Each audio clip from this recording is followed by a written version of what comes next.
વાલા ભાઈઓ અને બહેનો, આપ સર્વને પ્રભુ ઈસુના જીવંત અને પવિત્ર ત્રિએક નામમાં લોગોસ બાઇબલ સ્ટડી તરફથી હું પ્રેમી સલામ પાઠવું છું. અને આજનો દિવસ 13મી નવેમ્બર 2024 અને બુધવારનો આ દિવસ આપણા જીવનોમાં પ્રભુએ બતાવ્યો છે, તો પ્રભુનો ખૂબ આભાર માનીએ છીએ. પુનર્નિયમના પુસ્તકમાં જે 8મો અધ્યાય અને 12 થી 17 કલમમાં કેટલાક વચનો જે ઇસરાયેલી પ્રજાને યહોવાએ આપ્યા એ આપણે જોવા માગીએ છીએ. રખેને તું સારા સારા ઘર બનાવીને તેમાં રહે, તારા ઘેટા બકરા વધી જાય, તારું સોનું રૂપું વધી જાય, ત્યારે તું અભિમાની બની જા, એવું પણ બને. 17મી કલમમાં કહે છે, રખેને તું એમ માને કે મારી શક્તિથી આ બધું મેં મેળવ્યું છે, પ્રાપ્ત કર્યું છે. તો આ વચન ઇસરાયેલી પ્રજા, મેં ગઈકાલે કહ્યું હતું એ પ્રમાણે, કે કનાન દેશમાં દૂધ મધની રેલછેલવાળો દેશ એમાં પ્રવેશવાના છે. અને તે દેશમાં મૂર્તિ પૂજાનું પ્રમાણ વધારે હતું. ઠેર ઠેર મૂર્તિ પૂજકો હતા, મંદિરો હતા, દેવદેવીઓ હતા. અને એટલા માટે યહોવાએ જે ચેતવણી આપી કે તમને મિસરની ગુલામીમાંથી છોડાવનાર હું છું. હવે તમે દૂધ મધની રેલછેલવાળા દેશમાં પ્રવેશવાના છો. ત્યાં તમે ધ્યાન રાખજો, કાળજી રાખજો. તમારી મિલકત વધી જશે, તમારા ઘેટા બકરા પ્રમાણમાં વધી જશે, તમારું સોનું રૂપું વધી જશે, અને એવા સમયે તમે અભિમાની બની જશો. તો ચેતવણી આપું છું કે તમે અભિમાન કરતા નહીં. અને સાથે આ બધું મેળવ્યા પછી તમે જીવતા યહોવાને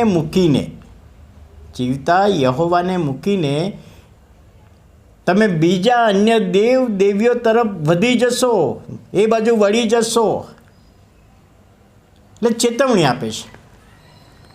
આ વચનમાં પ્રભુ યહોવા કહેવા માગે છે કે આ બધું કરનાર તો હું છું, છોડાવનાર હું છું, આશીર્વાદ આપનાર હું છું, તમારી મિલકત વધારનાર હું છું, તમારા ઘેટા બકરા વધારનાર હું છું, સોનું રૂપું વધારનાર હું છું.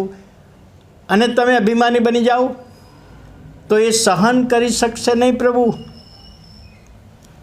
તમે એમ માનશો, તમે એવું કહેશો કે આ તો અમે અમારી મહેનતથી પ્રાપ્ત કર્યું, અમે અમારી શક્તિથી પ્રાપ્ત કર્યું, અમે મહેનત કરી, ધંધો કર્યો, બિઝનેસ કર્યો, અને બહુ જ મહેનત કરીને આ બધું ભેગું કર્યું છે. તો તમે યહોવાને એક બાજુ રાખી શકતા નથી. ચેતવણી આપે છે, યાદ રાખજો, આવું ના કરતા. અને જો એવું કર્યું છે તો તમે નિશ્ચય જાણજો કે તમારો નાશ થશે. હવે આ ચેતવણી એ ઇસરાયેલી પ્રજાને આપી આ વચન પ્રમાણે. પણ આજે પણ એ જ વચન દ્વારા પ્રભુ એના પર વિશ્વાસ કરનાર દરેકને એ ચેતવણી આપે છે. એ ચેતવણી મને પણ હોઈ શકે, એ ચેતવણી તમે સાંભળો છો તો તમને પણ હોઈ શકે. અને કેટલા બધા દાખલા એવા બન્યા છે કે વિશ્વાસ કરેલી વ્યક્તિ કોઈક રીતે ધનવાન બની જાય છે, ઘર સારા સારા બનાવે છે, પોતાનો બિઝનેસ લાંબો કરે છે, અને જીવતા પ્રભુથી ફરી જાય છે. મૂર્તિ પૂજા તરફ જતા રહે છે. એવા દાખલા ઘણા બધા બન્યા છે. અને એટલા માટે અહીંયા પ્રભુનું વચન કહે છે, યાદ રાખજો. વાલા ભાઈઓ અને બહેનો, આપણે યાદ રાખીએ કે ઈશ્વરનો આભાર માનીએ. નવા કરારમાં લુકની સુવાર્તામાં પેલો ધનવાન માણસ એનું ત્યાં લખવામાં આવ્યું છે ને, હવે મારી વખારો નાની પડે છે, અનાજ પુષ્કળ પાક્યું છે અને વખારો નાની પડે છે તો વખારો મોટી બનાવીશ. મારું અનાજ, મારું ખેતર, મારો આત્મા, મારી આવક, મારા નાણાં, એ બધું મારું મારું ને મારું જ. એમાં ઈશ્વરને કોઈ જગ્યાએ પ્રભુને સ્થાન આપતો નથી. ને પ્રભુએ શું કહ્યું? મૂર્ખ, આજ રાત્રે તારો જીવ લઈ લેવામાં આવશે તો આ બધું કોનું છે? ઈશ્વરને પ્રથમ સ્થાન આપીએ. વાલા ભાઈઓ અને બહેનો, આ કલમમાં ઇસરાયેલી પ્રજાને ચેતવણી આપી હતી ને આજે આપણને પણ ચેતવણી આપે છે કે આપણે ઘણી બધી વખતે પ્રભુથી ફરી જતા હોઈએ તો આ ચેતવણી આજે છે.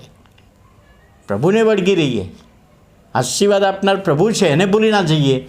એ બાબત અહીંયા સમજવામાં પ્રભુ તેના આત્માની દોરવણી આપે, સહાય પૂરી પાડે. આવો આપણે પ્રાર્થના કરીએ. પ્રભુ, અમે તમારો આભાર માનતા તમારા નામને ધન્યવાદ આપીએ છીએ.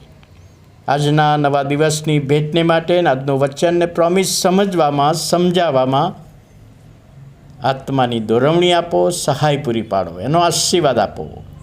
ઈસુ પ્રભુના નામે સાંભળો અને માન્ય કરો. આમેન.